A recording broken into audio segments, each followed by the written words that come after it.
नमस्कार दोस्तों, स्वागत है एक बार फिर से आपका मेरे YouTube चैनल विदाउट म्यूजिक मंत्रा में।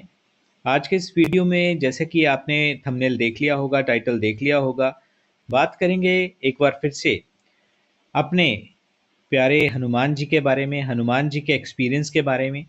देखिए, हनुमान भक्तों में एक विशेषता पाई जाती है कि कुछ न कुछ समय अंतराल पर जैसे-जैसे हमारी हनुमान भक्ति आगे बढ़ती है, तो किसी न किसी रूप में, किसी न किसी सिचुएशन में या कोई ऐसी कठिन जीवन में ज़रूर आती है, क्योंकि देखिए साथ के साथ भी ज़रूर होती है और हनुमान जी साक्षात प्रत्यक्ष हमारी रक्षा भी करते हैं और हमारी सहायता भी करते हैं विभिन्न रूपों में। तो आज का ये एक्सपीरियंस हमारे साथ मुंबई के राजकुमार त्रिपाठी जी ने शेयर किया है और उन्होंने अपने परिवार के हनुमान जी से संबंधित अनुभव के बारे में बताया है। और ये हमारे हनुमान जी के एक्सपीरियंस जो हो रहे हैं लोगों को विभिन्न प्रकार के 15वां ये एक्सपीरियंस है। आई होप कि आप इस वीडियो को लाइक भी करेंगे, शेयर भी करेंगे और वीडियो के अंत में जाते-जाते जय श्री राम, जय श्री हनुमान जी ज़रूर लिखेंगे और चैनल को यदि सब्सक्राइब नहीं किया है तो सब्सक्राइब भी निश्चित तौर पर करेंगे। तो चलिए शुरू करते हैं वीडियो। तो राजकुमार जी लिखते हैं कि ये मेरी मौसी के परिवार का अनुभव है। मेरी दिवंगत मौसी, जिनकी 3 बेटियां थीं, वह सभी वर्ष 1980 में स्कूल और कॉलेज के विभिन्न चरणों में थी। बेटियां काफ़ी होशियार थीं और स्कूल में अच्छे ग्रेड प्राप्त कर रही थीं। हालांकि जो सबसे छोटी बेटी थी, 8वीं कक्षा का पाठ्यक्रम उसको बहुत कठिन लग रहा था। वह अच्छी तरह से पढ़ने में कितनी भी कोशिश कर गणित और भौतिकी में फेल हो जाती थी। मौसी और उनके पति आमतौर पर गली मोहल्ले के लोगों से ये बात सुनते थे कि ये लड़की इस वर्ष फेल हो जाएगी, चाहे कुछ भी कर लो, चाहे कितनी भी ट्यूशन पढ़ा लो या कितनी भी जोर लगा लो, लेकिन ये लड़की इस वर्ष पास नहीं होगी। ये सुनकर मेरे चाचा जी, जो बहुत ज़्यादा ईश्वर भक्त थे, सामान्यतः रोज अपने घर में पूजा पाठ किया करते थे। उन्हें क्रोध नहीं आता था, लेकिन जाने उस दिन उन्हें क्या हुआ और उन्होंने अहंकार से ये कहा कि मैं अपनी बेटी को इस साल की अंतिम परीक्षा में पास कराने के लिए भगवान हनुमान जी को सिंदूर की बिंदी लगाऊंगा, सिंदूर की बिंदी से पूजा करूंगा।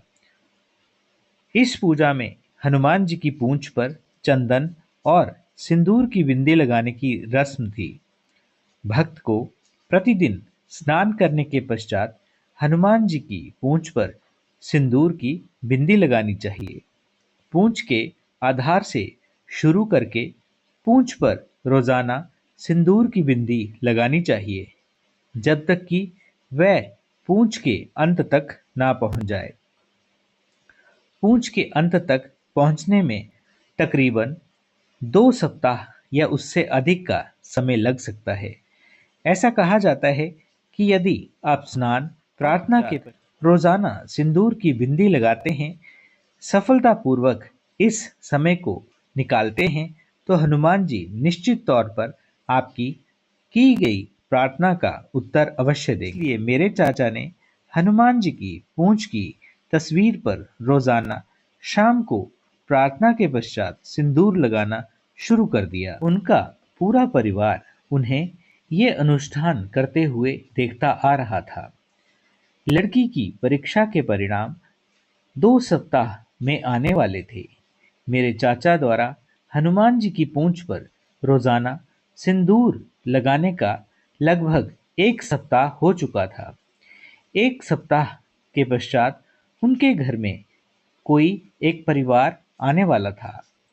महिला आगंतुक जैसे ही पूजा कक्ष में गई, जहां मेरे चाचा पिछले 7 से 10 दिनों में सिंदूर लगाने की रस्म को निभा रहे थे, तो उसे देखते ही उसने आश्चर्य और क्रोध से भरकर कहा, कौन है वो मूर्ख, ये जो गलत सिंदूर लगाने की रस्म निभा रहा है? आप इसे जिस तरह करना चाहिए उसके विपरीत कर रहे हैं। तभी पूरे परिवार ने गौर किया, ये देखा कि मेरे चाचा पूंछ के सिरे से सिंदूर को पीछे की ओर, आधार की ओर लगा रहे थे। वह हैरान थे कि उन्होंने कई दिनों तक इस गलती पर ध्यान ही नहीं दिया। हनुमान जी ने उनकी गलती पर ध्यान नहीं दिया और ना ही कोई संकेत दिया। चूंकि मेरे चाचा ने अहंकारवश ये तय कर लिया था कि वह सिंदूर की रस्म निभाएंगे और अपनी बेटी को परीक्षा में पास कराएंगे, शायद इसीलिए भगवान हनुमान ने उनकी प्रार्थना को स्वीकार करने से इनकार कर दिया।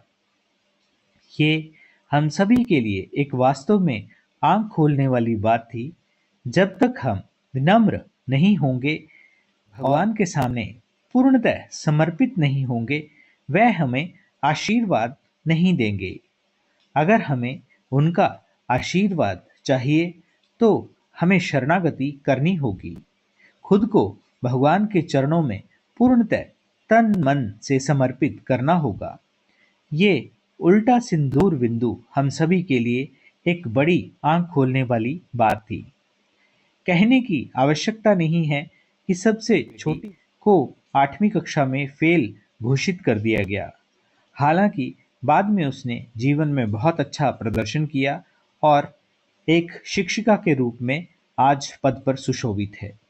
जय श्री राम, जय श्री हनुमान, जय बजरंगबली। तो दोस्तों, ये था राजकुमार के द्वारा प्रदत्त एक्सपीरियंस। आई होप कि आपको ये छोटा सा वीडियो अच्छा लगा होगा। राम के साथ, हनुमान भक्तों के साथ इस वीडियो को जरूर शेयर करें और पुण्य के भागी बने।